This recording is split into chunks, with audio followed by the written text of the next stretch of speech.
When Zetsubou no Shima dropped on April 19th, 2016, it was a broken mess. It was a fun mess, but even so, it was an utter mess. I won't glamorize it. It was ultra fun. I loved it, but it just was ruined by the fact that every time you tried to log on, something dumb would happen, an invisible zombie, death barrier, and you just wanted to quit.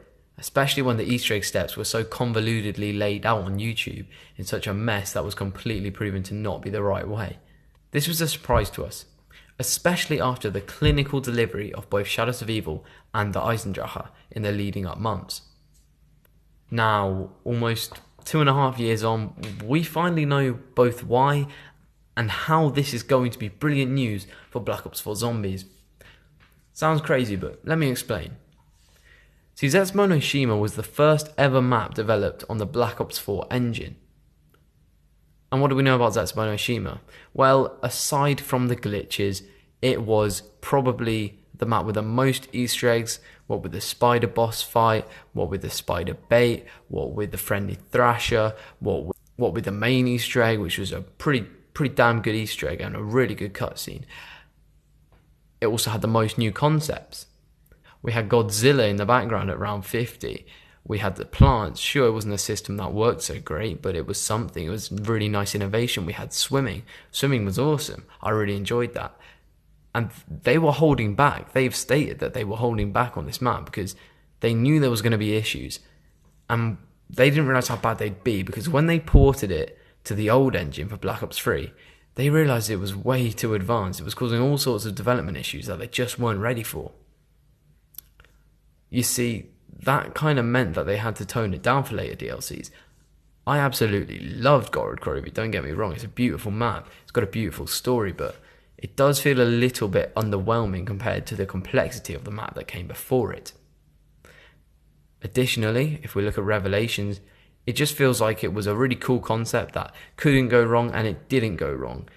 I mean, the Easter egg was a bit of a mess, but it couldn't go wrong, and it didn't. It was fun, it was nostalgia filled.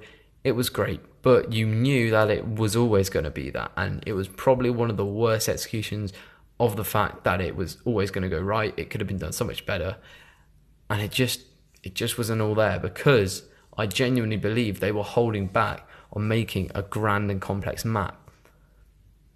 But why is that good news for Black Ops 4? Surely that's bad. Well, as I said, Zetsubou was developed and it was all fine on the Black Ops 4 engine, the one that's designed for the Black Ops 4 game. It was only when it was ported back to the Black Ops 3 system that it didn't work so well. Obviously they did fix it, but not really in time. This will not be an issue for Black Ops 4 maps. This is going to lead to lots of new Easter eggs and lots of beauty and depth and different innovation on different maps. They also stated that when they started working with the Black Ops 4 engine, it sped up their process considerably. I keep on saying they said. Honestly, it does not take much effort to look this up and find it. I'm currently away from my setup, so I can't really bring it all up and be looking this up as I speak. I don't have long to record this, but I just want to get it out there that this is my opinion. I've been sitting on this for a while, and I just thought I'd finally state it out loud and, give it out to the people.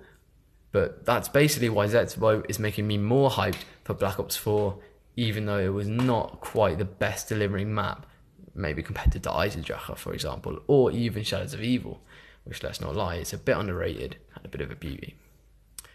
But with that being said, I just wanted to get this out there. If you watched it, hey, that's crazy, man. If you enjoyed it, I don't know how you've managed that, but you might want to consider subscribing.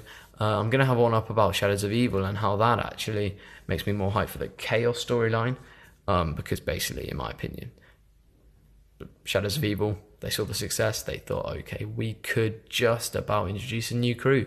It might be time, people might be accepting. I'm accepting, I'm excited. So yeah, thanks for listening. Peace out. It's been Kuskin.